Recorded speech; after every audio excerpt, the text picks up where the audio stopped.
Hello again. We're on the ground in Boston here, and you know, the last flight we took, I was pretty damn rusty, and I'm still pretty damn rusty.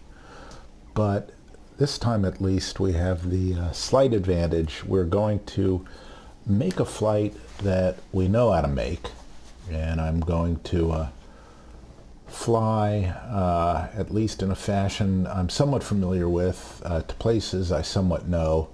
And so we're going to go from here to LaGuardia, and it's a pretty typical flight for an airplane like this, although for the Boston to LaGuardia run, it's generally a lot larger aircraft, mainly because it's a popular route, but it's about the right distance for this airplane. This is, of course, the mighty SAAB.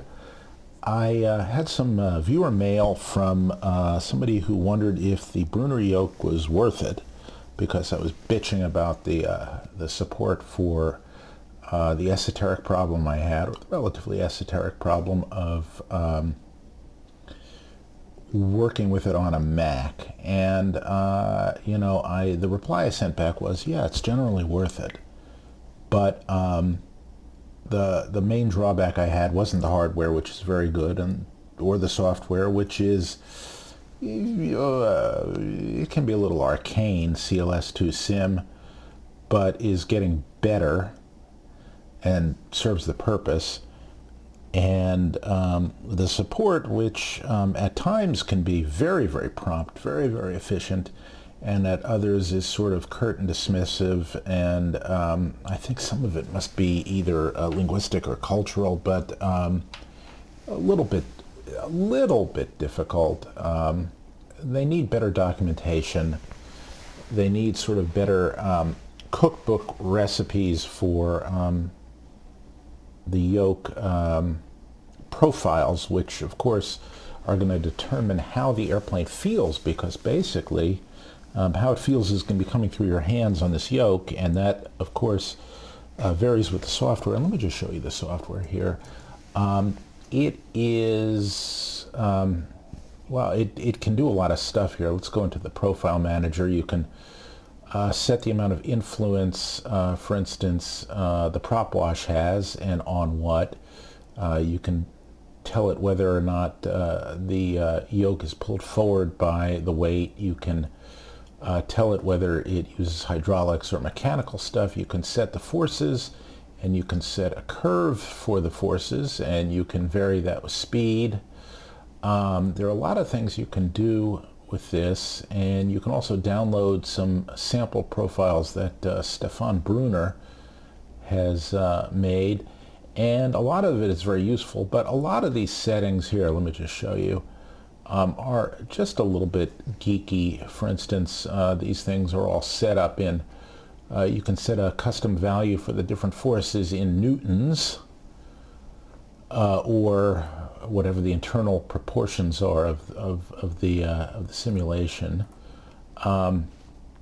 You can both set the force, and you can also set the amount of deflection with respect to the amount of output, and in turn with respect to speed, and whether or not it's a linear progression or whether it is nonlinear and then increases with speed. It can really get to be a bit too much, and what it's really crying out for is some instructions that say, if you want to make it move more when you're slower, or be lighter when you're slower, or change less when you're out of trim, or change more when you're out of trim, do this, this, and this, and it doesn't quite have that. And that's what I've been beefing about with them, in addition to just the esoteric problems that I had, which is how to run it in a virtual machine on a Mac. And I'm sure there are ways to do it, because it talks via internet protocol, so you should be able to do that. But they were a little bit curt on that, so, well, screw it. Anyway, I think generally it's worth getting, because if you want the airplane to feel somewhat like a real airplane does, in other words, you want to be able to feel out of trim forces, you want to be able to feel it, the controls get sloppier as you get slower, and the control deflections get less as well. The control deflections get more with respect to the actual control deflection as you slow down and all the rest of that. You can only do it with a kind of control loading or force feedback yoke. So it is, I think, when you get it going right, is worth it, because then you can actually feel trim and you can feel things like that. Anyway, here's the route we're going to take, and we'll use we will fly an approach that will take advantage actually of our Garmin 750 here.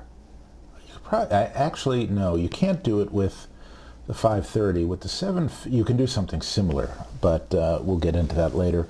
The 530, because this uses Garmin's own trainer software, and this is basically just a software front for it that connects it up to your airplane, it takes advantage of the latest features of the new Garmin, and one of the latest features is the visual approach feature, and that draws an extended center line out of your runway and then tacks a 3-degree glide path onto it. So we are going to use that, and we're going to use it when we get to LaGuardia here to fly the mighty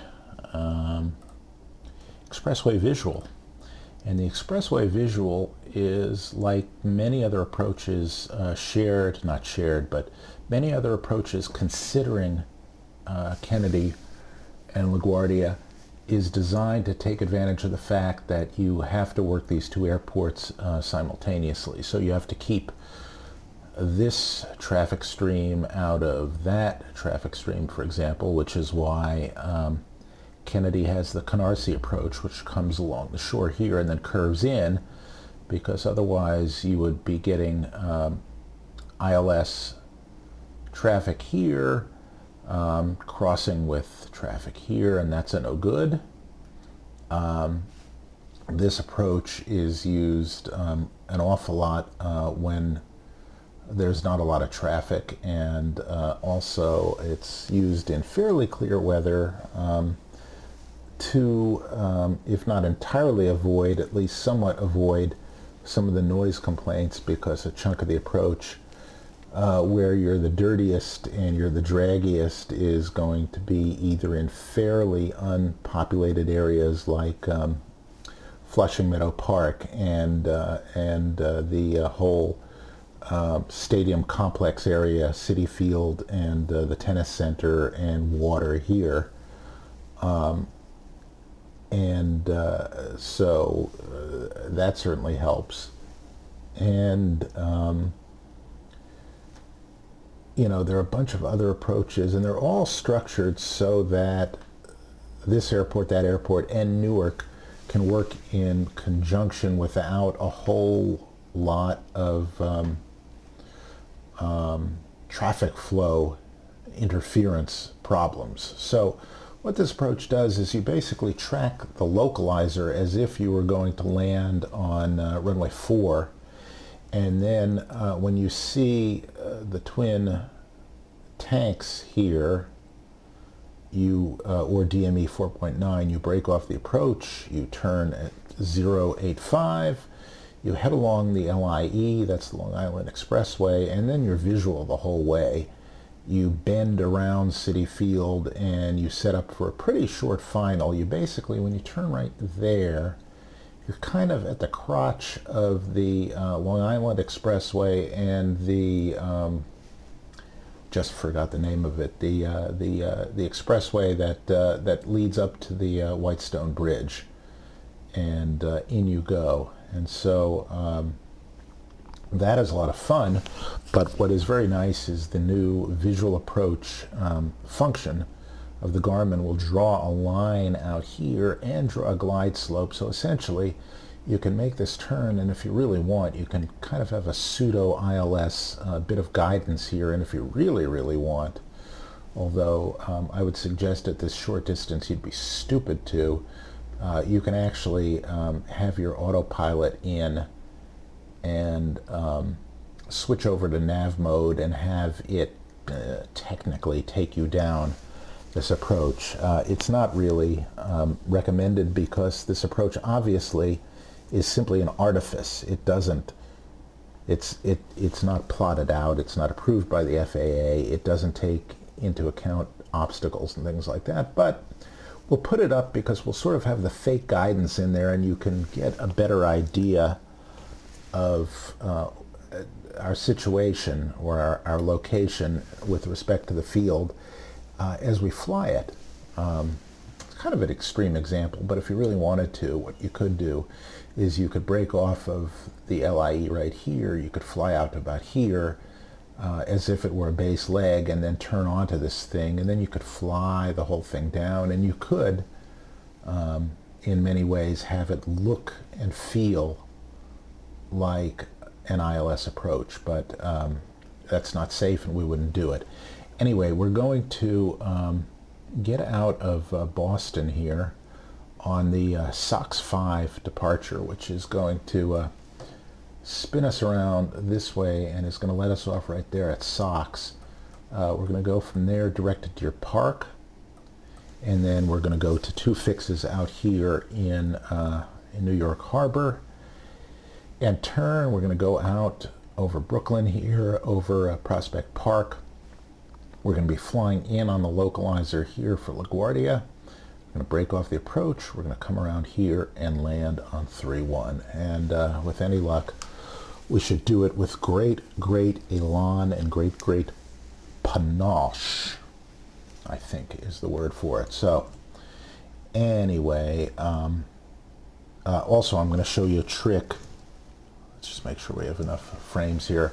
I'm going to show you a trick for right now getting this Garmin or that Garmin working in this airplane, because there's a little glitch in it that they're aware of, they're going to fix, but in the meantime there is a way to work around it. So let's just hop into here, into L Sky Vector. We'll fly at flight level, flight level. I don't think we can get up to 20,000 feet, so we'll fly at 180, and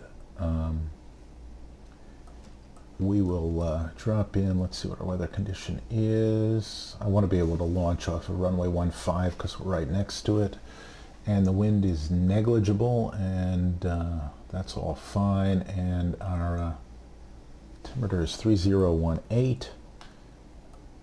These are winter kind of altimeters. It is cold here, by the way, for maybe the last day until next winter, but for the moment it is okay. That matches with field elevation. We've already loaded passengers. We've already got the batteries on. We've got, let me just, looking up the sky here, that's a problem for frames. All right, that's good. And, you know, that's reasonable. All right, so let's look at our SOX departure. Well, hell, we'll look at it here on a Jepson chart. And let's see, there and there. Okay, so we're going to launch off of here. We're going to fly out to Fox. We're going to spin around here and out here, and we're going to end up there. It's a sort of all-purpose departure, and let's just see if there are any other restrictions on it.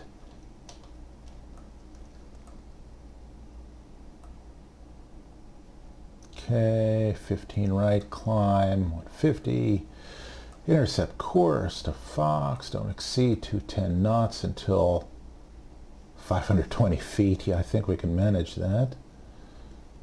Okay, 5,000 or lower, expect clearance within 10 minutes after departure. All right, and everything else seems Jake. So let's get started up here. Start levers in the correct position. Start, ground idle, all well and good. Nav lights on, beacons on. Let's just remind everybody to sit the hell down. Everything else is copacetic. We'll start first we'll check the parking brake.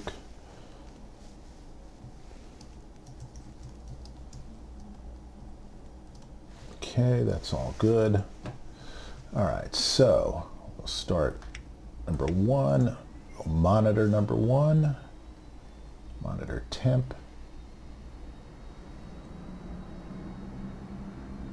We've got N1 spinning, or whatever this is. It's not really N1, but it's one of the turbines spinning. Stable temperature, no big spikes. In a second the torque will come up. We got starter cutoff, we got fuel flow, we've got engine oil in the green. All right, so we're good to start number 2. Monitor that, and as we do that, we will move number 1 up to first. Just keep an eye on the temperature at the top there. First up to unfeather. Okay, temps are fine on number 2. And wait another 5 seconds or so. And as I'm manipulating the props here on number 1, the temps are surging a little bit, and that is probably a function of X-Plane's newer engine model more than anything else. Prop oil pressure is fine, which means that our governor here is working, and we can see by the number it is working. All right, we'll move number 2 up to unfeathered, and you'll notice the temperature is going to surge there. And that is probably, again, just a function of X-Plane's model now, but it's reasonable in that it comes back down. All right, we will bring number 2 up, and again, that'll bounce right there, and it will grab, and then it will regulate, and it does. Fuel flows fine there, fine there. Okay. It's going to wander around a little bit. That is not normal, but it's not abnormal given the changes in the flight model. So that's not a bad thing. Let's just quickly set this for 5,000 while we're at it. On the principle, if you see something, do something. Our landing elevation is going to be about 0. That's all fine. We do have hydraulic quantity. We do not have hydraulic pressure, but we can fix that just by overriding our pump and making it go. It's not really necessary. It automatically kicks in anyway at some point, but if you just want to check it, you can check it that way.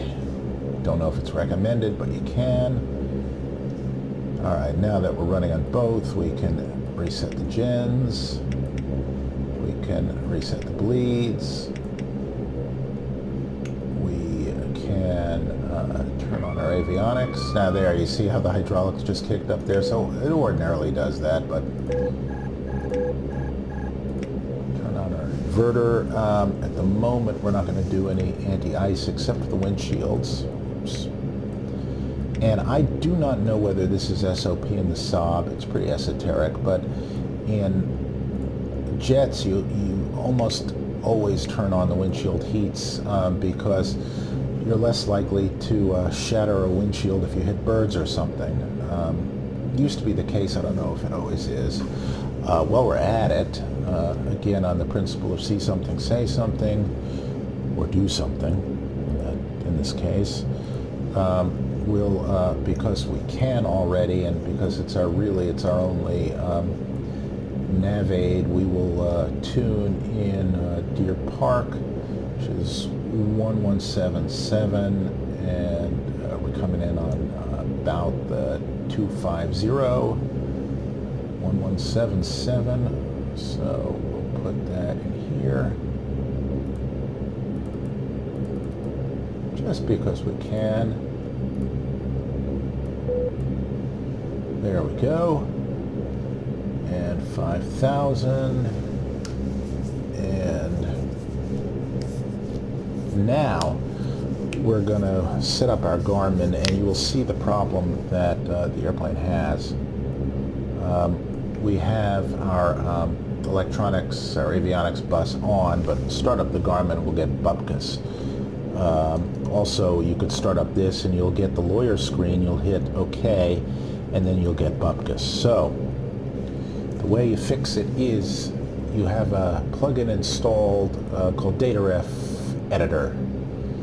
And a DataRef is sort of the command set and also the output set for X-Plane, and it's basically the thing you can manipulate to make the thing do things, and also the thing that it spits out to let the outside world know what it's doing. So we show the data refs, and we go to Sim Cockpit Electronics, or Electrical, I'm sorry. Sim Cockpit Electrical Avionics, and you see how it says Avionics on equals 0? Oh, it's not equal 0. It should equal 1, which means yes, on. And now that that's done, just close this, and now we'll start our Garmin, and it will do its little thing. The other thing we should do is, I think I've set it so that it's got no sound, and we want to have at least some sound. So open up the volume mixer, and there's our Garmin. It's muted. Okay, that's done. The other thing I just want to do, the databases are going to be out of date because Garmin's trainer software does not stay up to date on it. That's the one downside. The upside is if you actually own a Garmin data subscription for, what, $1,000 or $3,000 a year, whatever it is they charge, you can keep it updated on your computer too. But otherwise, you're sort of out of luck. Let's just see the settings here. Okay, North American database, that's fine. TAWS System B, that's fine. Audio, voice female, okay, that's all fine. So here, there we go. Click, click. It's going to speak up here in a minute. TAWS System Test OK. Thank you, ma'am. Okay, we'll put in a procedure, and it's going to be a departure, and it's going to be the SOX 5. You see, it's out of date. It's the SOX 4 here, but it's the same departure. We're going to be launching off of 15 right, and that does coincide with what we expect it to be, so that is good. We'll load that departure, and we'll then add a waypoint. This is for entertainment use only, so unless you're entertained, stop using it. All right, there we go. So we'll go from there direct to Deer Park, and then from there to, what was it, Renew? Let's see. Renew Proud, and then, oh, sorry, Loco.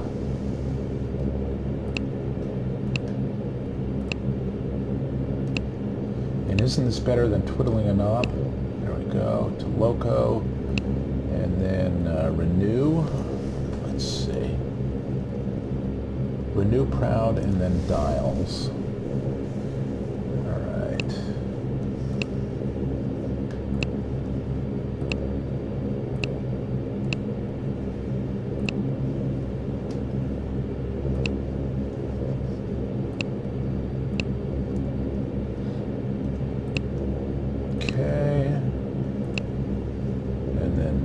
Dials, which is the point where we break off and make our turn down the Long Island Expressway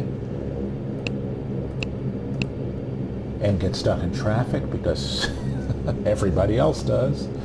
All right, so let's add in LaGuardia. I'll try spelling it right. KLGA. Okay, now we'll add a procedure, and now watch this. Does it offer it? Let's see.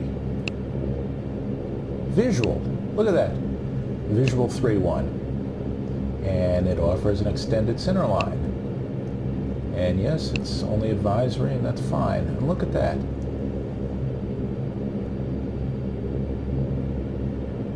All right, this may not be exactly perfectly correct, but we'll see if it works. All right, get into maps. We want to be in GPS mode, and let's just make sure we have a route. Okay, we do not. So fix that by going to flight plan. Oh, I see. Okay. Oh, that's fine. Alrighty. So we'll get our transponder in. We'll, of course, squawk Kubrick. And I don't want to be in standby. I actually do want to be in on. It pops it into standby. All right. I know what the problem is there. It's reading the position of this switch down here, so it's not perfect. All right. Yeah, that's fine. All righty. So flaps set. Trim. We'll set. We'll try and hand fly a chunk of this, maybe up to altitude, not sure. Okay, so 5,000 until 10 minutes after departure, we will depart nav mode. No reason not to. We will set a climb mode, and we will initially climb at 140. There we are, we're bugged to 140. Our altimeter is set. Turn on the taxi lights here.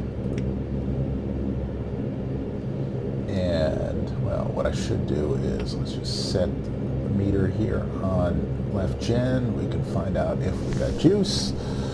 I'll just check our battery temperature right now for academic purposes to make sure nothing is about to catch fire, and it is not. Our bleeds are set. Our lights are set. And there we go. Come down here. Let's get our lights set up a little bit hotter here. Gonna be probably in a little bit of overcast. All right. That's all bad. We should set our CTOT. Set our torque there. We'll set our auto coursing. And I do believe we are good to go. I don't have track IR set up yet. My apologies. Just make sure the tiller operates as well. Actually, what I need to do right now, forgive me, I need to grab an Allen wrench. Luckily, I've been working on my bicycle, so I've got my rudder pedals and my bicycle, I think, take the same Allen wrench sizes. There's one way to find out here. That's the jingle of an Allen wrench or two. My rudder pedal just loosened up here. Let's see if it takes the... Yes, it takes a 4mm Allen wrench. Thank you. All right, there you go. My rudder pedal is tightened up again. Forgive me. Not only that, I just rode over the mic cable, so I hope I hope I haven't blown out any eardrums or anything. All right, so check my email, of course, because that's a must. And does the tiller move? Let's see.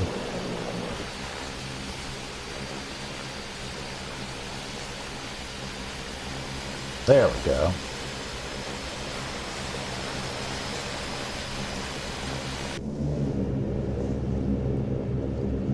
All right, so we're going to taxi out to 15 right,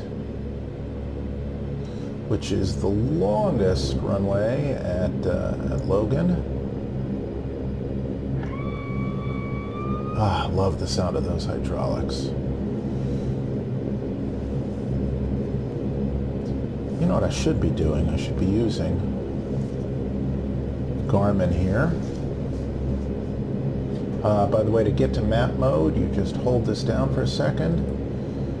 And let's zoom in and see if we have a taxi diagram. And we do. So Alpha 1 to Bravo. And that is a very nice safety feature. And Deer Park is already identified, but that's from the database. That's not receiving it. We're a little far away from that. At the moment, we're in heading mode, but with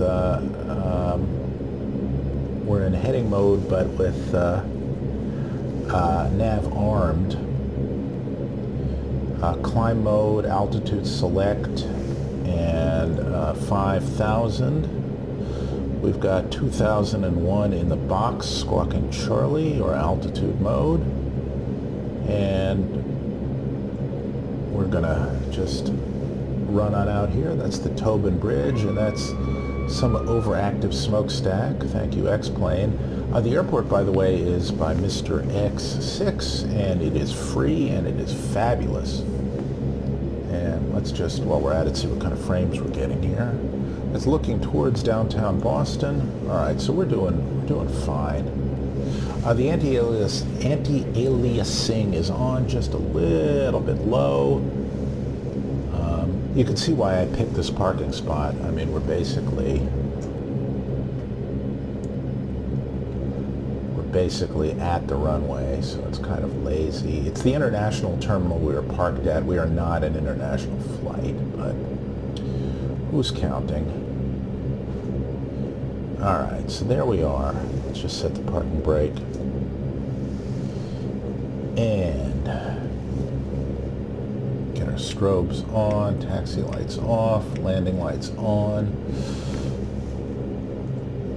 Okay, pitot heat is on, windshield heat is on, voltages are fine. Everything else looks fine. Let's just check our panel. The only thing that's showing is the parking brake. Flaps set, trim set. Looks like everything course-wise is set. Let's just be absolutely perfection here. So we want to fly runway heading until we are on the 131 to Fox. So runway heading, we'll set 150. Should have done that before. All right, and we'll take note of the fact that our course is actually slaved correctly. That's fine. And our speed mode is set. That's climb mode at this speed. It's an IAS mode. And our hydraulic pressure is a little on the low side, but still in the green. That's because our prop levers need to now come up for flight to max. And then we'll be good to go. There we are. Boom, bim. Actually, what I should do is I should reset the fuel totalizer, except it doesn't reset. That should tell us how much fuel we used. All right, well, I can accept 40 kilograms for the start and taxi, so I guess that's reasonable, and we'll just see if it counts up. And let's check the approach end, and we're fine. And that is good as well. All right, so we've been cleared to line up and wait. So that's what we'll do.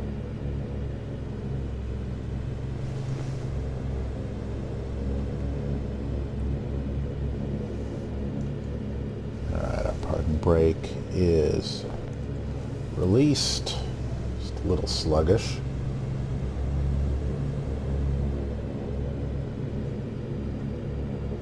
And we'll just line up. And you can see this is just beautiful scenery.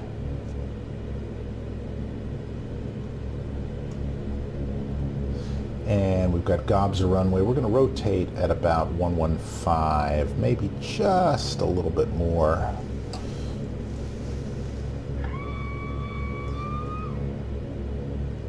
And again, now that we're at 150, we're going to make a slight right turn, and we'll get going. Climb mode again, heading with nav armed, 5,000 set, props max, flight idle there, lights set, transponder set, flaps set.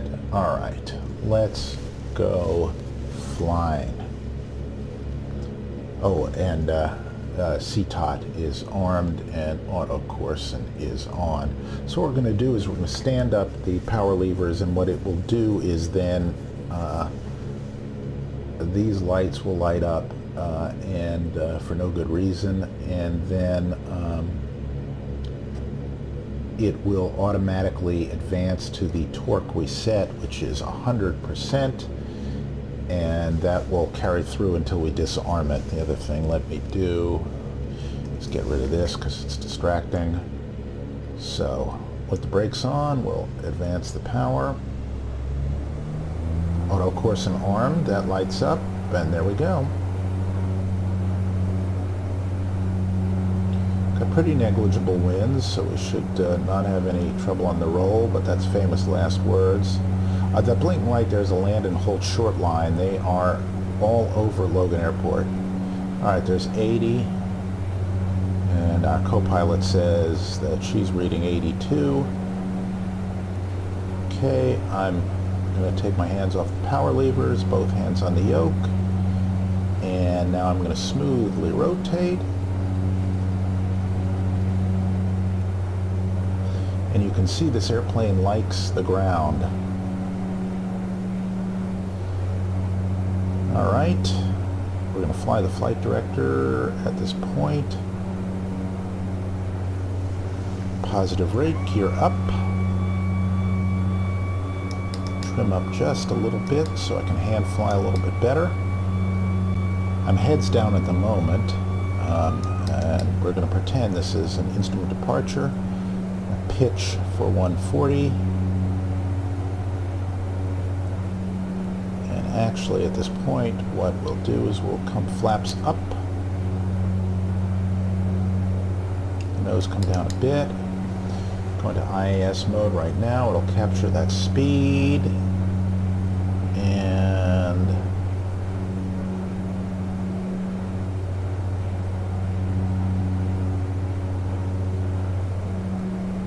not entirely sure why. Oh, that's our. Pardon me. Now I know why. That's our turn to 131-ish. So that is correct, and as you can see here, we are on the SID, making our way to Fox is the waypoint. So what I'm going to do in a second, first of all, I'm pretty much hands off here. Let me just put in a little bit of right rudder trim. We're climbing at a safe and comfortable speed, so now that we're doing that, let's turn off. That's not what I wanted to do. I wanted to do this. Turn off the other CTOT. The torque will come down a little bit. I'll adjust it. And I'm basically going to adjust our power at this point so that we're pretty much maximum on the temperature, not on the torque, because that's what our limiting factor mostly is. This airplane. So come around here and we'll make our way there, and we've been cleared up to 180, so that's good. Just in time too. And again, we're just following our SID here. This is an RNAV SID, so you know, you're not expected to have VOR backup, but you could do it that way. It would be very tedious, I suppose, because you'd be flying radials out of someplace onto radials to someplace else. And now that we're fully in the soup, let's just get our head down so we're not confused. Again, about 160. We're climbing 2,000 feet per minute, so we're happy. Oops. Alright, so there we go. So let's just fly this. We can also shut our auto coursing off, and other than that, we're good to go.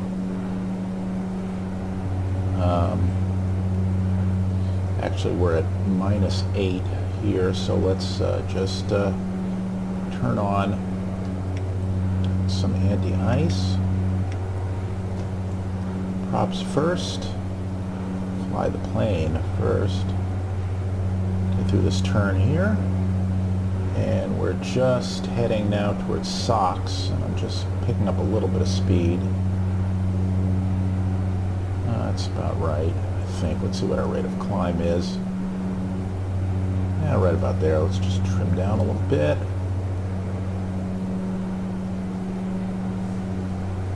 And now we're inbound, I'm sorry, to Busick and then to SOX. You can see both by here and by here we're just a little bit left of track. Let's see if we can make the CDI come in just a little bit here. It's kind of contradicting the flight director, which is a little bit confusing. I think it may be a little bit futzed up by the wind that's blowing us from left to right, so we'll just see. Let's turn the wing anti-ice on as well. And again, I'm just hand flying this airplane. It is very, very benign.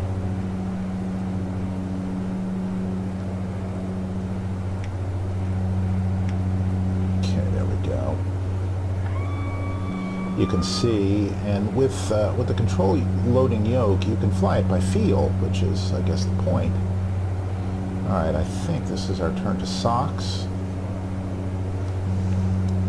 Check. It is. Okay. And I'm not sure if we're going to make our cruising altitude. The other thing we can do, just for a little bit of passenger comfort here,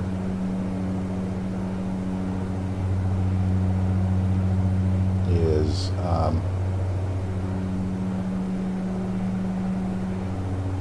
bring our props back slightly.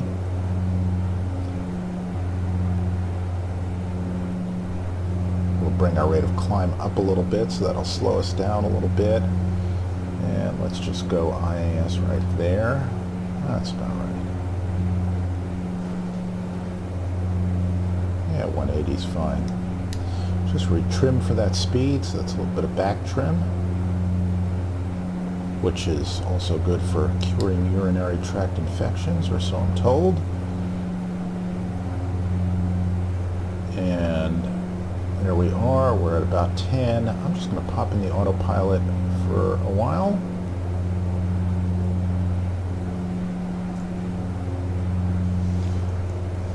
And square up our heading bug here.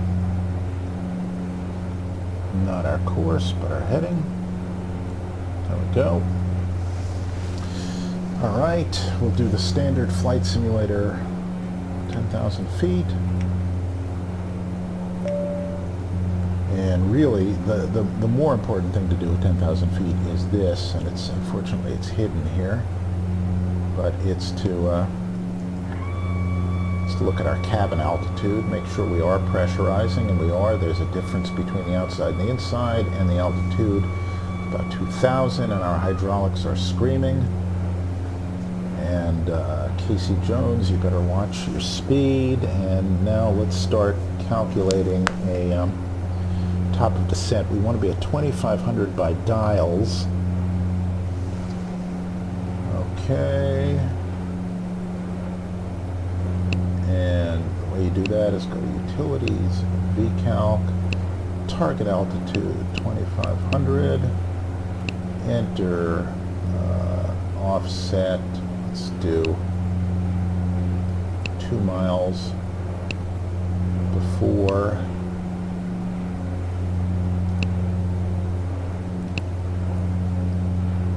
Dials, there we go.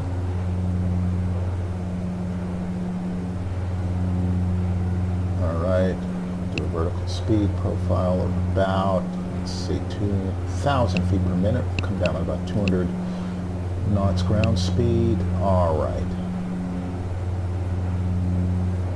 Begin descent in 50 minutes. I have my doubts about that because we're going to start flying faster soon. But anyway, hold down the home key, you get the map. There we go. There's the wind we got, and we're out of clouds. Let's see what our temps are like outside. Minus 18. Should not be a problem. However, let's get a little more torque. And we do that by backing off on our prop pitch. It's going to take bigger chunks of the air. And let's also bring up our power just a touch until we're bumping right up against the temp limits there. There we go. That's freaking anemic climb. Did my gear somehow pop down? Of course it did. This has done it before, and I don't know why. It could be because I'm nicking the keyboard. But I mean, you heard us and saw us go gear up, so I think what it is it's just my own error. I must have hit the G key or something in the course of doing things, but the gear went down again, which is why we're getting crappy performance. Alright, well, you know, if we'd done more exterior views, if we had been John Fly, for example, we would have done this already, and we would have known that our gear had come down again, so we would have done the fabulous John Fly flyby. Whoosh, and look at how crabbed we are because of the wind. Anyway, this is ortho scenery. That is Route 3 right there, which is going down to the Cape. And actually, Cape Cod is right there. There's Provincetown. And there's the body of the Cape. And there's Plymouth down there somewhere.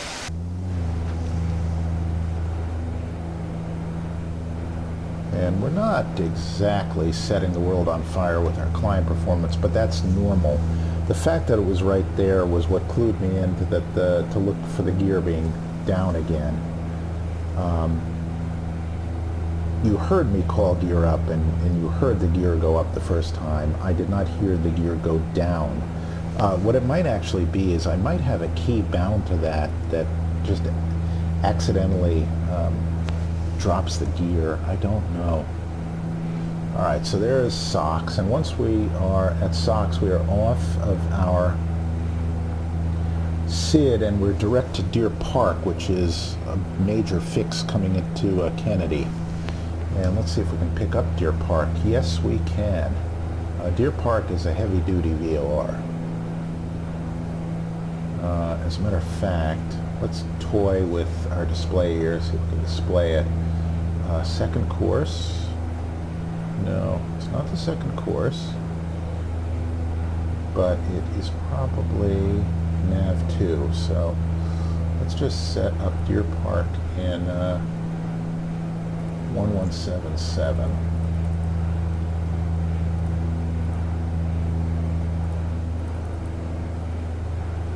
Flop that there.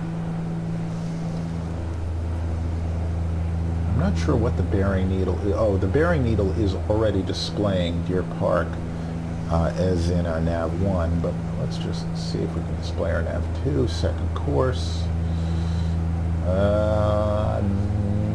No. Not really. Alright, I will figure that out. This whole EHSI setup is very nice. You can do a lot of things with it. So for instance here, well, there is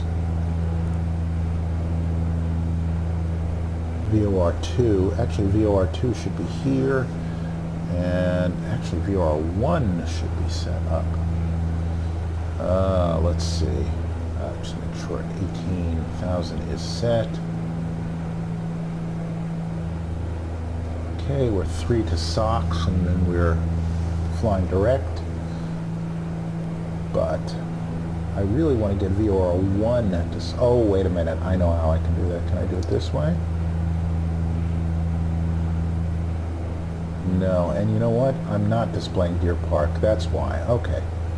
This is simple enough. I was displaying a random NDB, so we don't really want that. Let's see. Data bearing. No, that's to don't know. And don't know.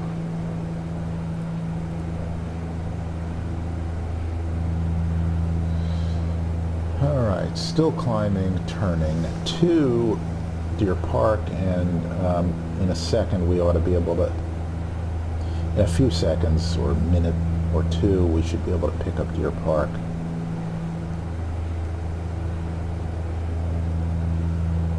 And now we're just facing a solid headwind here. We just turned into it. We are 2,000 away from TOC. All our vitals are fine. And again, you notice we are temp limited. We're up against the top of the temperature range, but we are by no means out of torque. One thing I can do is bring those down just a little bit, although we're right on the edge of min. That's about all we can do. And I'm now superstitious. I'm glancing at my gear right here, just keeping an eye on whether it's flipped down. I really want to switch this to VOR1, and I'm not sure how to present that. They're both tuned the same, and nav source is to the left.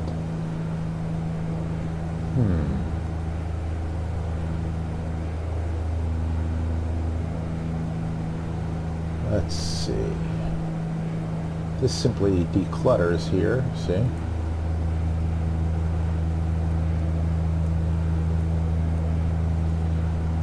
This appears to be broken. Oh, it's not broken. It's selecting nav source, and it's not because our Garmin is controlling it. So that's not it. All right, 1,000 away. Checks. All right, let's see. How do we present it? This is elapsed time. That's obviously not it. And in any case, I just reset it, so that's no damn good.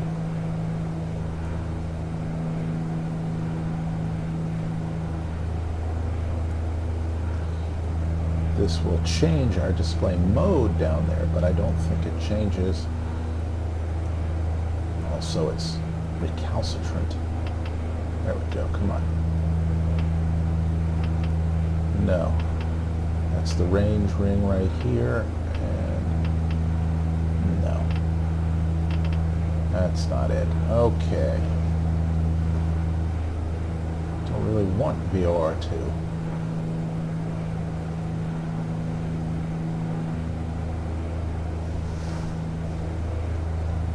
VOR2 on both sides, so... Alright, don't know, but we're 300 feet away. Let's just make sure we level off first. Let's check out. That is Martha's Vineyard right over there. Is it? Sure looks like it. Yep, that's Martha's Vineyard. Those are what? The Elizabeth Islands, I think they're called. Cutty Hunt, Noshawn, and a bunch of others. All right, here we go. It is presenting altitude capture. There we go. And in a second, that should light up.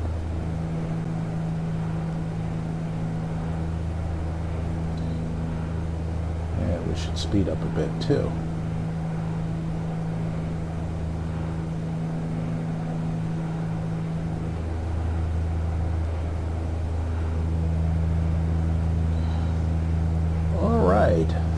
see where we are or where we're at. We are how far from Deer Park? Let's see if this presents correctly. 119 and 119. Okay, that checks out. All right, that's good. Now we're going to want to come down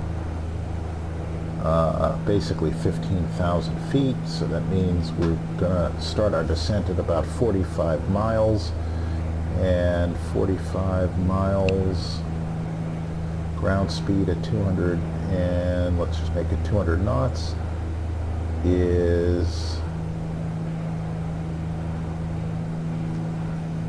stand by, 45 miles from Dials. So right now we are 165 from Dials, so it's 125 miles from now, and 125 miles from now at 200 is about 35 minutes, give or take. But let's see if we can speed up a little bit.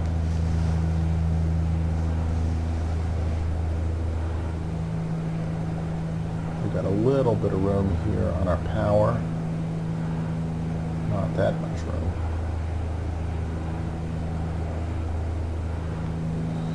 And I believe we can just bring our props down just a little bit more. Yeah, here's what happened. I went to hit the F key to look down, and I must have nicked the G key, so that's what happened.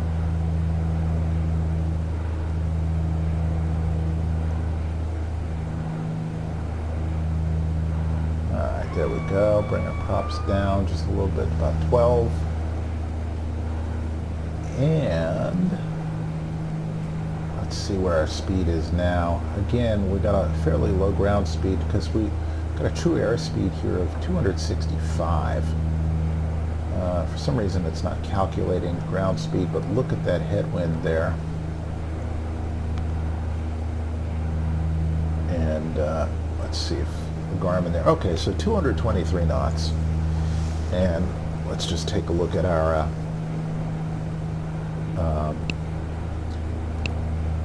TOD. Alright, so yeah, it's just 26 minutes, so we're obviously picking up a little time here. We could start descending right now if we descend at 374 feet per minute, but we're not that anal about a continuous descent arrival, so screw that. And that over there is Long Island Sound, or the beginning of it. I believe we're right now over Narragansett Bay. Let's just see. I believe we are, because I believe that is Providence Airport right there.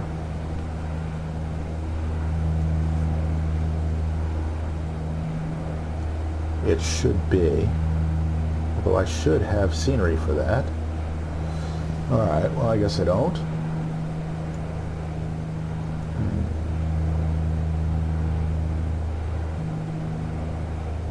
And this should be ortho scenery. I think it is. Almost certain it is. Oh, I'm sorry, that is Providence Airport. Named after Theodore Francis Green, the very diminutive senator from Rhode Island. Small state, small senator. There's this famous picture, let me see if I can find it for you, of Lyndon Johnson trying to convince Theodore Green of something, and leaning into him, shall we say. Let's see if we can find it.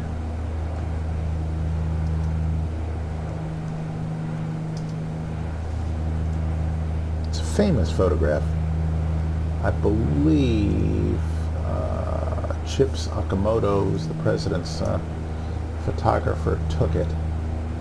And there it is. Called the Johnson treatment here. Come on, give me the big picture here. But in a second you'll see, let me see if I can get a bigger picture here. Come on, give me the big picture. All right, here.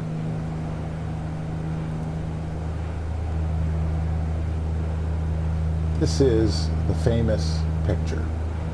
And you can see there's Green there looking a little intimidated, and there's Johnson, all 6'5" of them, just into the guy's space. However, and this confirmed the image people had of Lyndon Johnson, was he was a big, intimidating, loud Texas guy. However, oh, stop it. No, leave me alone. I'm trying to get the picture on its own here. Anyway, as you can see, though, it's just one of a sequence of it. So here's another one here. And there's Johnson backed up, and there's Green there kind of like laying it on him.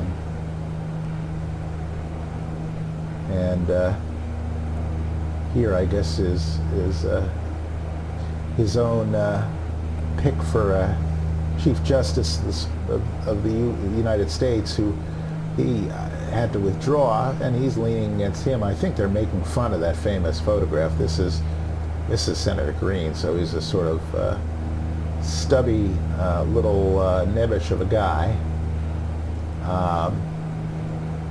I'm sure, given half a chance, I certainly never met him, Lyndon Johnson would take the opportunity to get in your face, but it all depends on the picture you took. Here, let's show you the kind of guy Lyndon Johnson was.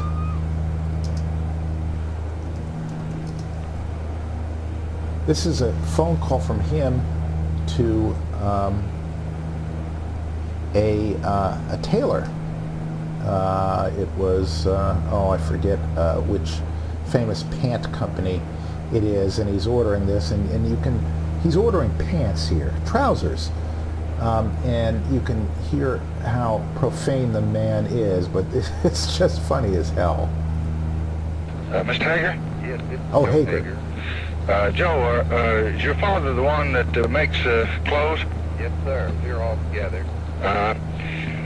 You all made me some real lightweight slacks that he just made up on his own, sent to me 3 or 4 months ago. It's a kind of a light brown and a light green, rather soft green and soft brown. Yes, And they're real lightweight. Now, I need about 6 pairs for summer wear. yes, sir. I want a couple, maybe 3 of the light brown, kind of a almost powder color, like powder on a lady's face. Then there was some green, and then maybe some other light pair. If you had a blue in that, or black, I'd have 1 blue and 1 black. I need about 6 pairs to wear around in the evening when I come in from work. And I need they're about a ½ inch too tight in the waist. Do you recall the exact size? I just wanted to be sure we get them right for you. No, I don't know. You all just guessed at them, I think, son, but wouldn't you have the measurements there? We'll find them for you. I can send you a pair. I want them a ½ inch larger in the waist than they were before, except I want 2 or 3 inches of stuff left back in there so I can take them up. I vary 10 to 15 pounds a month. All right, sir. So leave me at least 2.5, 3 inches in the back where I can let them out or take them up, and make these a ½ inch bigger in the waist. Make the pockets at least 1 inch longer. My money and my knife and everything fall out. Wait just a minute. I guess he's ordering up a nuclear strike there in a second. Hello. Now, the pockets, when you sit down in a chair, the knife and your money comes out, so I needed at least another inch in the pockets. All right. Yeah. Now, another thing, the crotch down where your nuts hang is always a little too tight. So when you make them up, give me an inch that I can let out there, because they cut me. They're just like riding a wire fence. These are the best that I've had anywhere in the United States. Right. But when I gain a little weight, they cut me under there. So leave me, you never do have much margin there. Let's see if you can't leave me about 1 inch from where the zipper ends, round under my, back to my bunghole. All right, then. So I can let it out there if I need to. Now, be sure you got the best zippers in them. These are good that I have. And if you get those to me, I would sure be grateful. Where would you like to send, please? White House. Now, I don't guess there's any chance of getting a very lightweight shirt, sports shirt, to go with that slack, is there? That same color? We don't make them, but we can have them made up for you. So I guess the lesson to learn is always give the president's bunghole lots of room. What I really like is that immediately before he said that, he worked in like a good loud belch, because I guess as president of the United States you can do that. And actually, until the present day, Lyndon Johnson was the last crude vulgarian pig we had as president, and well, I will give him this. He was conscientious of of his role as a statesman, so at least there's that. He's the president with the bunghole that needs a little bit of breathing room, if you know what I'm saying. All right. Well, here we are, and that is Peconic Bay over there, so we're doing nicely. That is, that's Montauk Point right down there. And these are the Hamptons right here, which is where every single asshole in the world congregates in the summertime, speaking of bungholes. And it's where the traffic is so bad you wouldn't think it's worth it, except they don't sit in the traffic, they fly. Or they take helicopters. Speaking of nuts, actually, got a little jar of smokehouse almonds here that I just bought, actually a little can of it. So we've gone from can to nuts to bungholes. At work today, one of our lawyers talked about how this search warrant they executed on the president's Goomba lawyer, Michael Cohen, had to be done by an entirely separate team at the Justice Department from Mueller's team or from any other team, because what they had to do, since he was a lawyer and privilege applies, is they had to have a totally separate team from anybody who might prosecute him, look at the stuff and make sure it was pertinent stuff. And those people had to be different from anybody who might use the information later to prosecute him. And I had thought they might be called the clean team, or team B or something like that. And it turns out that, keeping with the theme here, the official name for them at the Justice Department is that they are a taint team. Now that is to avoid being tainted. It has really nothing to do with anatomy. And our executive producer, who's actually younger than me, had no idea why everybody in the control room started laughing when our legal analyst, Jeffrey Tubin, kept saying taint team. And I'm laughing at it now, I shouldn't, but anyway, taint team it is. Oh man, I love me some smokehouse almonds. I'm eating very low on the carbs here, and I usually try to. Not a lot of sweets, not a lot of bread, or sugar, or rice, or beer, for that matter. And over the years, I've kept myself very skinny and healthy, but my girlfriend said, well, wait a minute, because she eats similarly. She says, why can't we cheat, like one day out of the month, and we'll do something fun, like we'll go get pancakes, or we'll have, big old pastrami sandwich on rye bread.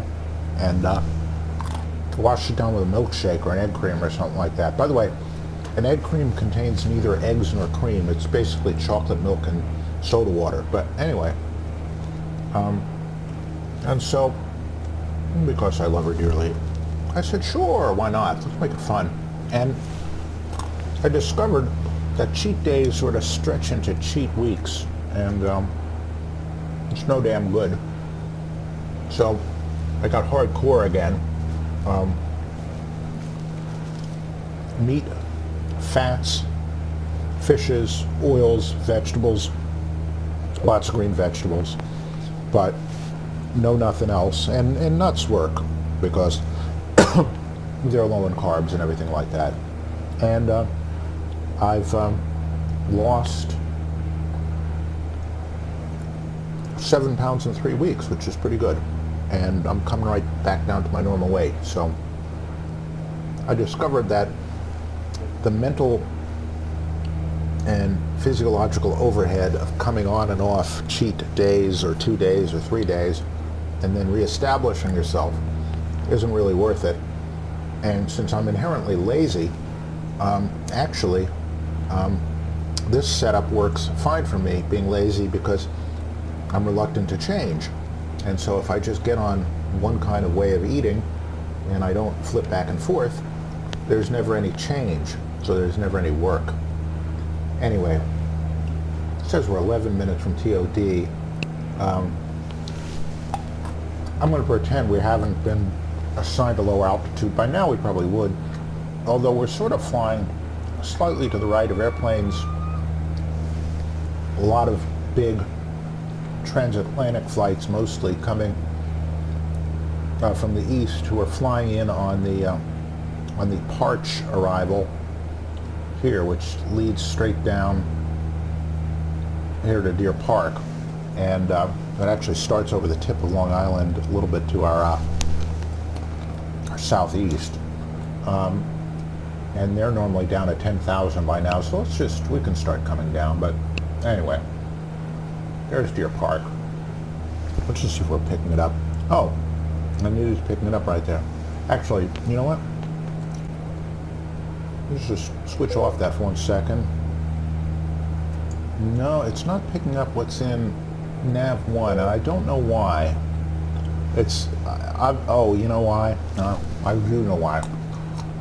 It can only present Nav 1 on this side, and Nav 1 is already taken up by this, so that's really why it is. So we'll keep that in there, and in our standby right here, we'll put our LaGuardia localizer. So let's just do that, because we're going to be flying in on that. Let's get rid of that. Localizer frequency is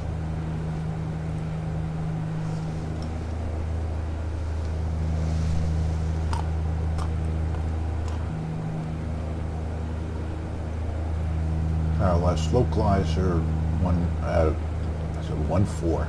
My God. Oh, I'll bet you it shows up in the Expressway visual chart. Yes, it does. Okay, 110.5044. I'll just do that.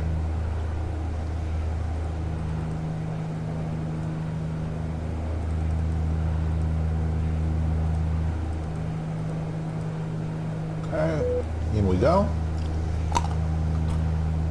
Now it warns us we don't have anything there, but at least it knows it exists. 110.5. I don't think that's the right identifier. That's a localizer for. Yeah, localizer should be ILGA, so IURD is. I wonder what airport KURD is. Let's find out real quick. Or right quick, as they say.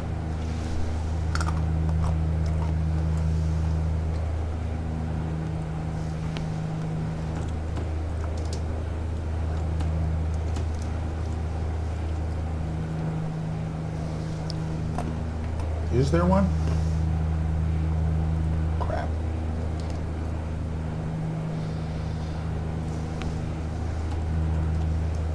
Maybe it's not KURD.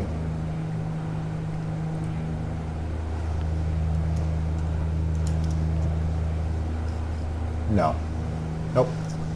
All right. Well, that identifier is not directly identified with an airport by that name, but anyway. I wonder where that is. I'm sure there's some rule saying that you can't have identical localizer frequencies that airport's closer than X number of miles or something. All right, so let's just say New York approach has cleared us down to 10,000 feet.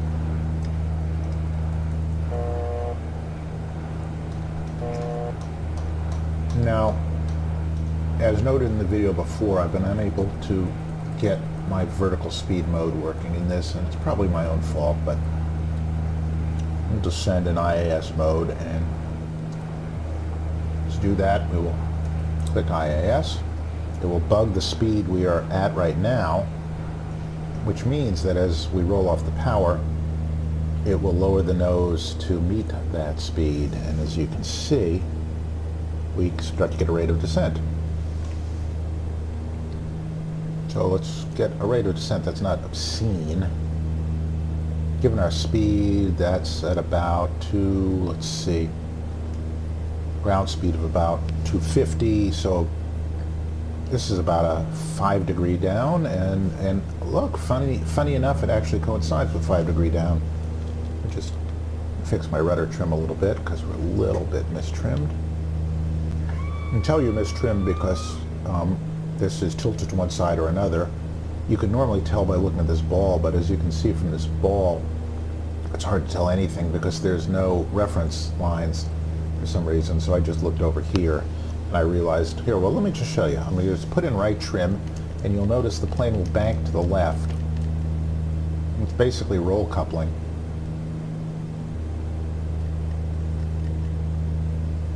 So you see now we're a little bit banked to the left. So just fix that by putting left rudder trim in. Simple. All right, so we're going down about 1,500 feet per minute. We are now 34 from Deer Park, and we're 81 from Dials. We've got all the time in the world to come down.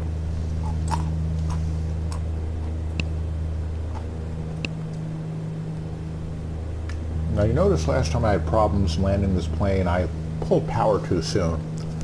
So I'm going to pretend we're flying a turboprop, which we are.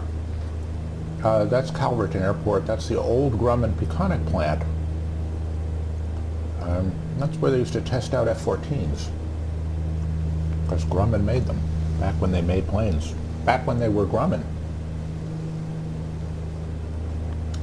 Now one of the two conglomerates bought them up. Northrop Grumman? I think it's Northrop Grumman. Unless Boeing bought Northrop Grumman, I don't know. I know Lockheed didn't. Nah, who knows? Luckily, if we need to, we've got a world of alternate airports. We've got Calverton, we've got what's Mahoozy, Republic. We've got Bridgeport, New Haven on the other side of the river, on the other side of the Sound. This plane is not especially good at gliding, but we make allowances. All right, let's check our weather at LaGuardia.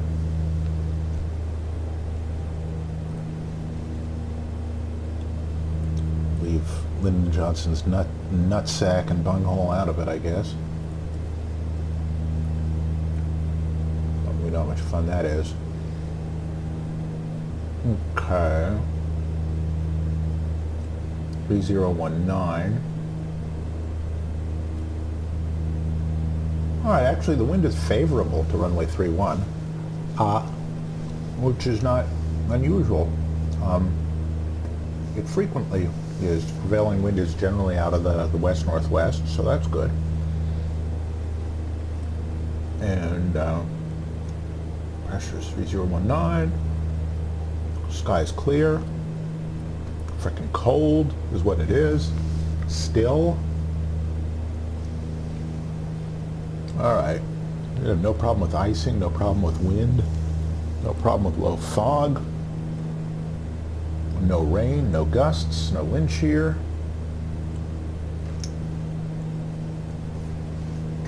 Actually, if we really want to make this legit, we can come down a bit more, come down to flight idle, and you can see what we can do in descent-wise. So probably the most we could descend at this speed, at least, is that. If you wanted to increase the speed, you could do it right up to red line if you wanted, and then you descend at about 3,000 feet per minute, but it really is not necessary.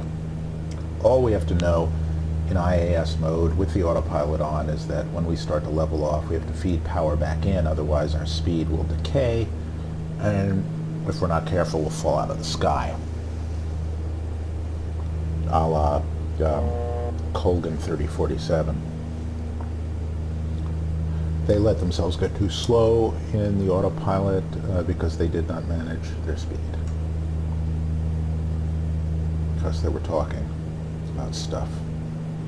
Alright, so as we get closer to there, I'm keeping an eye on the old torque needles there, and I'm creeping up the power. That way, as we level off,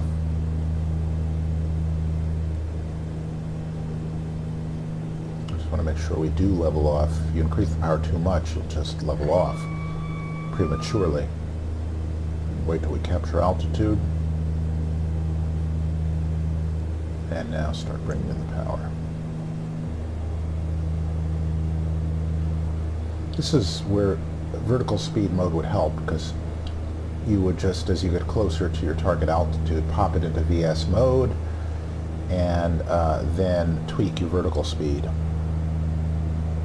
All right, that is Islip Airport, I do believe. Check the configuration. Yep, looks like it. Okay. The other way we can check is by checking in our, hang on, we'll just pour on the beans here. There we go. Just check our Garmin here. Yep, that's Islip, KISP. Alright, we're just chugging on in. And again, the approach is going to look pretty cool. We'll be somewhere about there. We'll turn inbound. Actually, I should set the course inbound. Inbound course is what? 045. I again almost gave myself confirmation bias. I never want to say, oh, what is it, 223, before I actually look. It's like if you ever order decaf coffee and the server brings you coffee and you say, so, is that decaf? Human psychology says that the server is going to say yes, because there's confirmation bias. Because the server says, oh, that's what he wanted. That's what I must have gotten, and that's what I must have in front of me. So when that happens, say, without being a complete a-hole, of course, if you say, oh, is that regular or decaf? And then the person in question will ask and ascertain, because that's what you do. It's what any of us would do. So you want to avoid confirmation bias. And it's kind of important in an airplane. That's why the checklists don't say, you know, did you put out the landing gear? Instead it says, you know, landing gear, and then the response has to be what the condition is, not is the landing gear down, and somebody say, yeah. You know, if they're especially conscientious, I'm just watching my airspeed here because the air is thicker, And so our airspeed is creeping up. Let's see what our ground speed is. It's no different from what it was before at 180. So, all right, let me just set our local altimeter, which is, let's see, there's no reporting here. Seriously?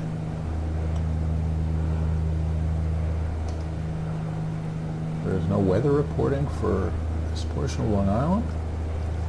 That can't be. Obviously, I'm reading the chart wrong.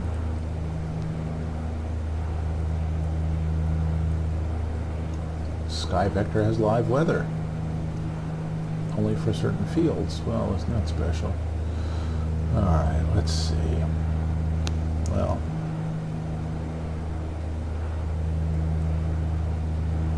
.019. That's not going to vary very much. I mean, I'm looking right now at Manhattan where I am, and it's 3019, so.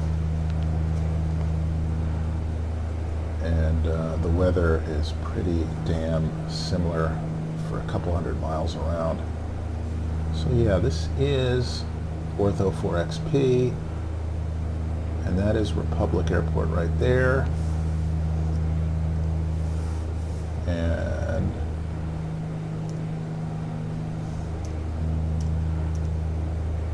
that should be JFK right there, if that's Jamaica Bay.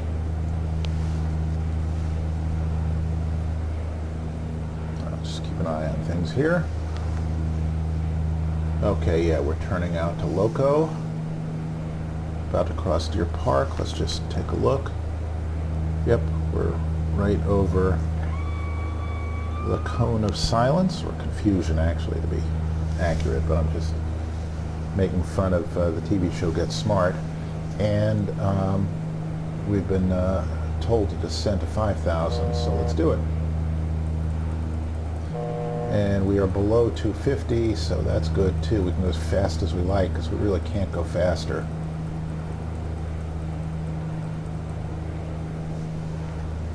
Alright, IAS, reduce power, and now we're going to descend at close to barber pole speed here, so we're really maximizing our, we're giving our passengers their money's worth. We're getting them there early.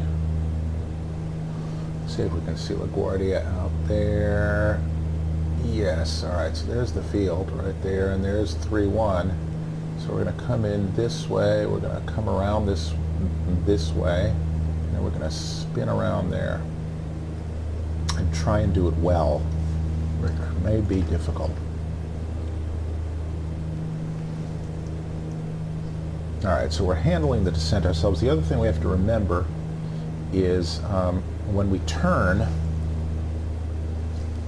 at here, we need to pop into VLOC mode here, because we want to be displaying nav signal from our LaGuardia localizer. And our minimum, it shouldn't be 5,500, that should be 5,000. Our minimum will be 2,500. And after that, it's pilot's discretion. And I do believe that is, yep, that is Kennedy. Okay, let's see what kind of frames we're getting. Oh, we're getting good frames. That's good.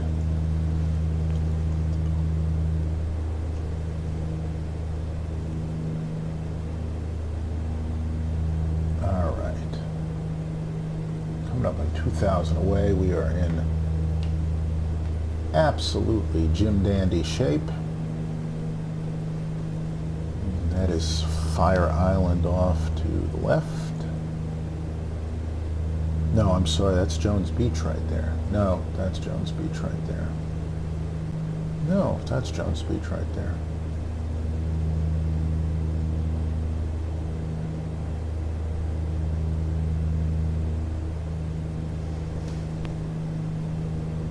Alright, now we've been told, because we're just a little bit exuberant.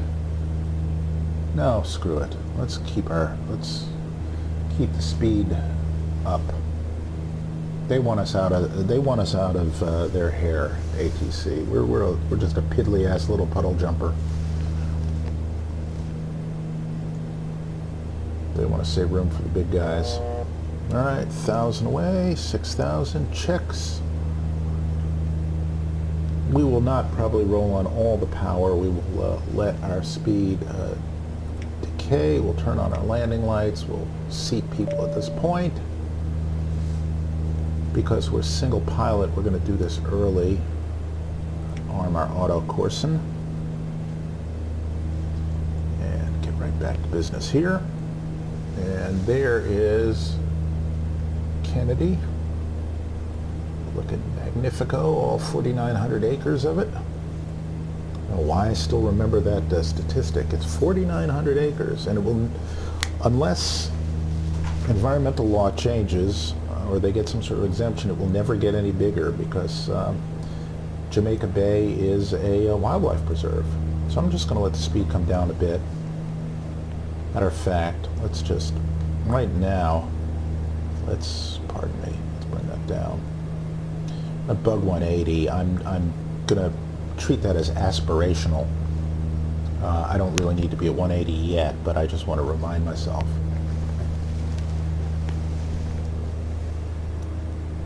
Alright, so those are the Rockaways right there, and that is Breezy Point out there.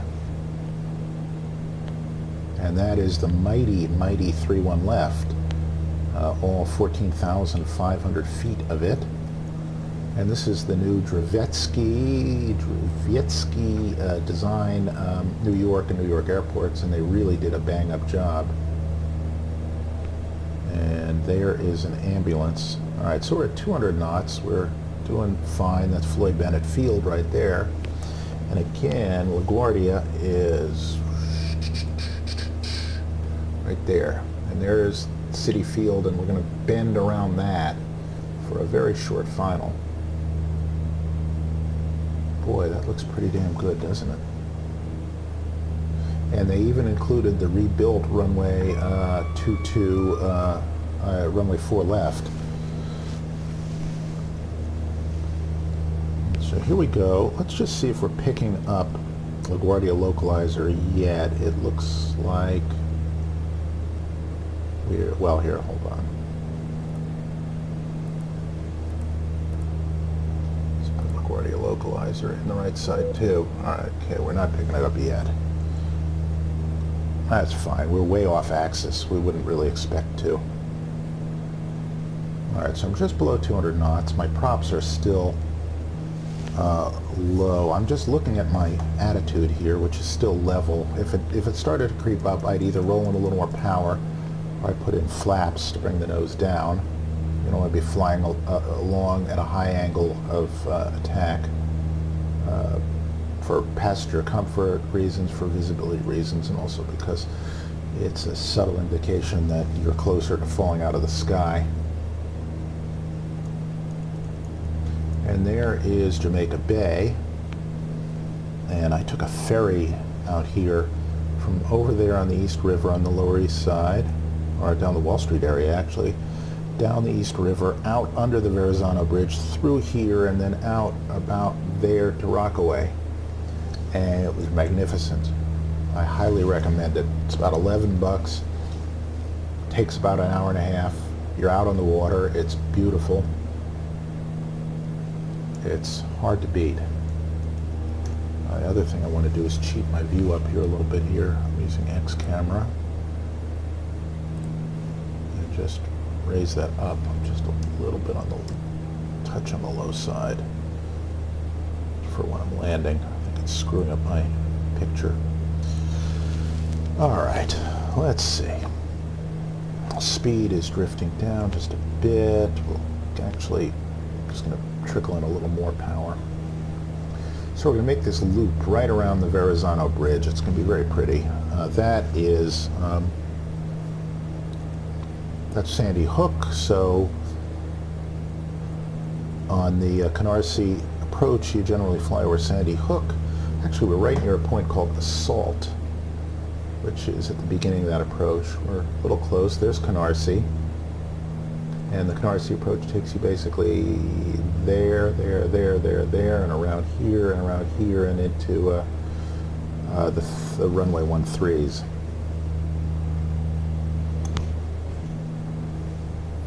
All right, let's descend to 2500.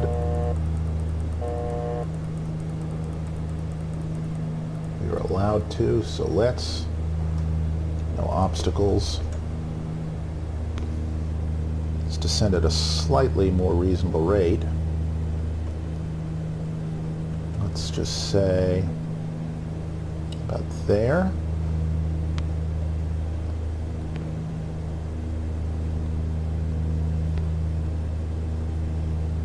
Alright, there is LaGuardia's localizer, and really what I should do is set the second course here also for 045.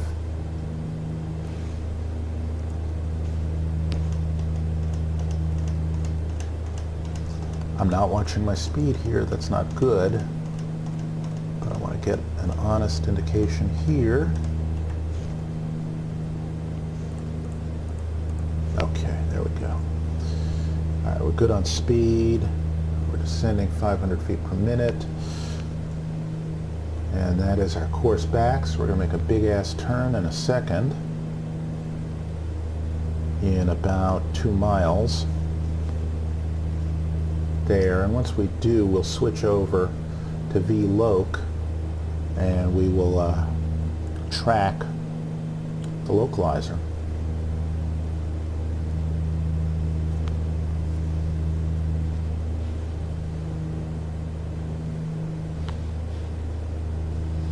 Meantime, let's bug down to 180.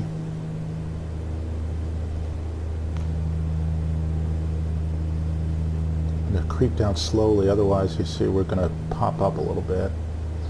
And there we go, and we'll be established in a minute actually. What I will do is line up our heading bug. That way we can pop into heading mode quickly. This is sort of like what you do on the Mighty Dash. Pop into heading mode for a second, and oh, look at that capture. That's almost perfect. Let's just see if it just catches it. Alright, so we'll go into heading mode here. And we'll go here. Switch to Yoke. And okay, it did not get in, it did not depart from nav mode, so we got that little jump there, but that's okay. And we're just drifting down, and then we're going to look for the dual stacks, and when we hit the dual stacks, we will take over the airplane. Now, I'm going to bug down in a second.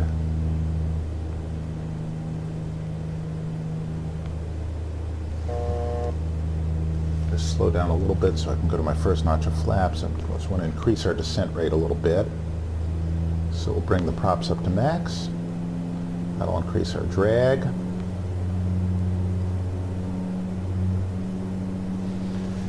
Now in a second, what we're going to actually do is we're going to go back to GPS mode. We'll be visual the whole way. This is just more of an exercise than anything else. And let's just bug down to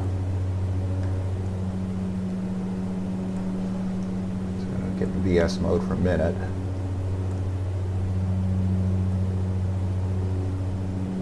Bug down to 140. All right.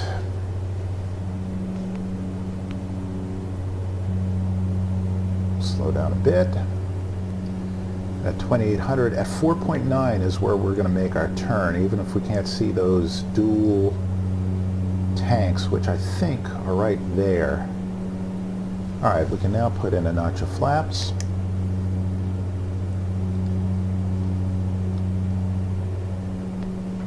And look at that over there. Let's just sightsee for 1 minute. We're still getting 30 frames, that's good. There is New York, ladies and gentlemen. Okay, there's 2,500 feet. And look at that, we're bang on the glide slope if we were going to fly into that runway, but we're not. All right, 8.7.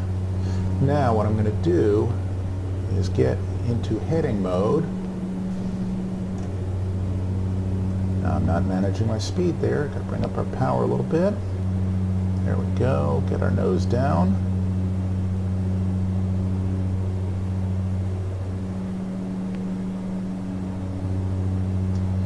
Okay. Now pop into heading mode. Okay. Switch there, and as soon as we get to dials, this should switch to this extended center line here, to our visual mode. Let's just see how it works.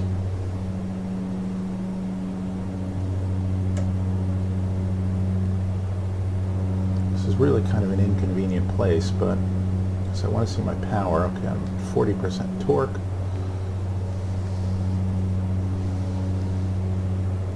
Okay. Coming up on dials right now.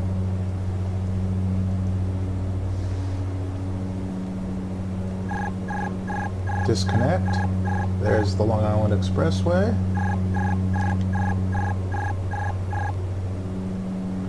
There's our extended center line. Now you can see this is distracting in a way. All right, I'm going to get rid of that.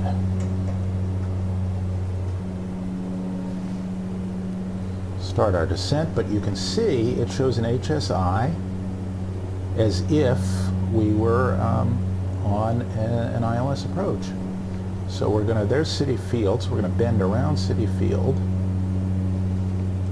We're going to go gear down.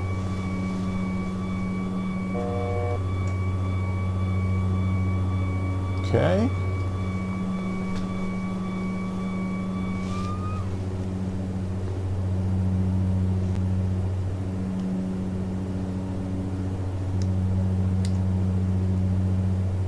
Okay, next notch of flaps. Get fully configured by Flushing Meadows Park. Okay, fully configured there. We'll bug down to about 120. That'll be our VAP.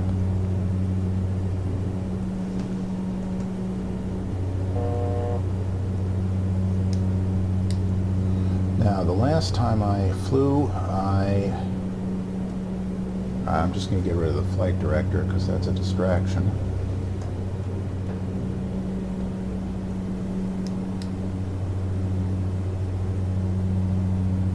Look at that. Okay, so there's City Field. There's the intersection of the two freeways.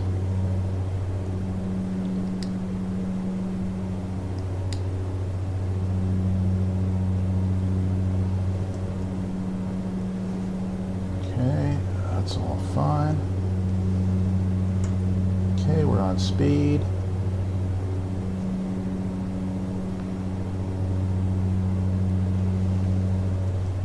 Okay, there's the runway. A little bit high.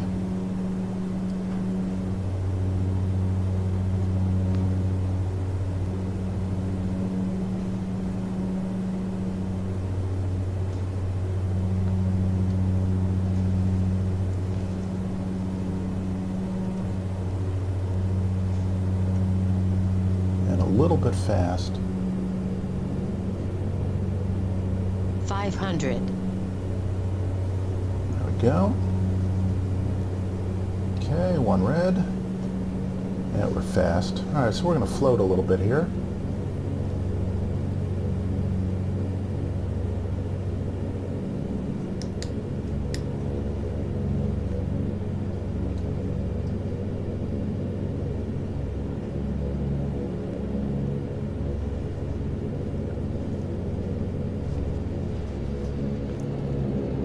There we go. Into beta. And LaGuardia does have some heavy-duty land and hold short requests, so we'll get off as soon as we possibly can. our tiller in. All right. Deal with our lights. There we go. And welcome to LaGuardia. Again, my landing speeds aren't quite right, and my energy was just a little bit wrong. I basically landed on almost idle torque, which probably isn't a good idea. But there you have it. Anyway, let's see the landing again, shall we?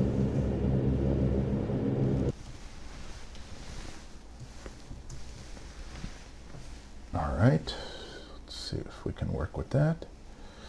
Now, sometimes this thing tends to switch to a tower view at an airport that no longer exists, which is Flushing Airport. So let's just see if we can make it work.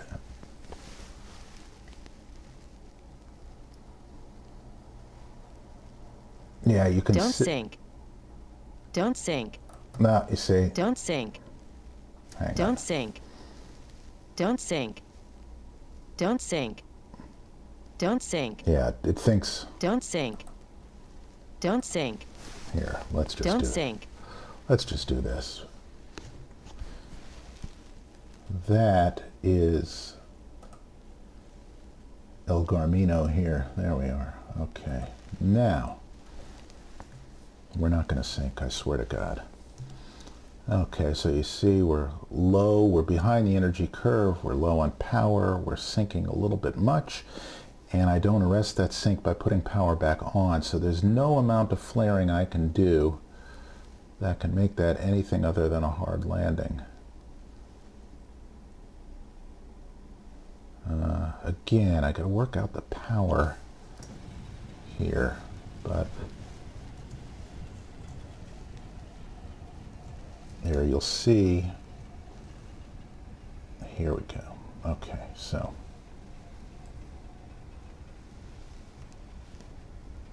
nice runway textures, though, boy. All right, so we did everything else right. We touched down in the touchdown zone. We were stable, we were just slow. And also, you notice we didn't turn early enough. So here we go. Didn't quite have a tight enough turn. There might have been a little bit of wind that I didn't take account of, but we started a little bit tight. Okay, so there we go. It's a damn beautiful approach, though, isn't it? That's all from the 1964 World Fair. This is called the Unisphere, but if you live in New York any amount of time, every kid I know who grew up in that era calls it the Anosphere.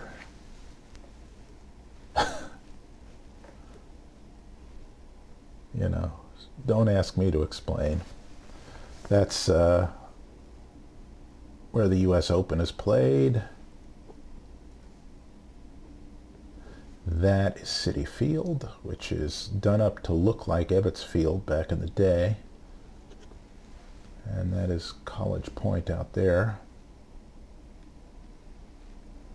But that's a pretty decent facsimile of the 3-1 Expressway visual.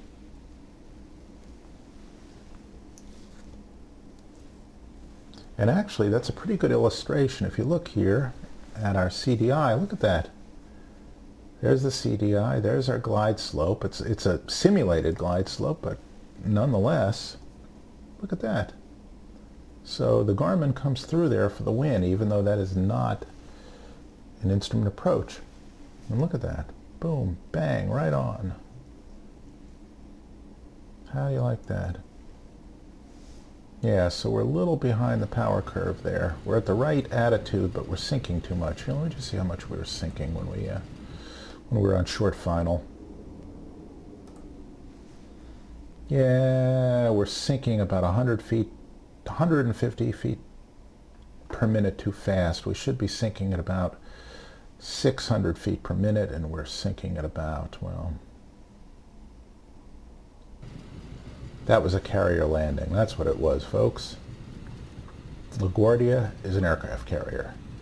Well, Anyway, with that, let's just leave it there. We'll practice a little bit more. It was kind of a fun flight. Hope you liked it. And see you again real soon. Bye-bye.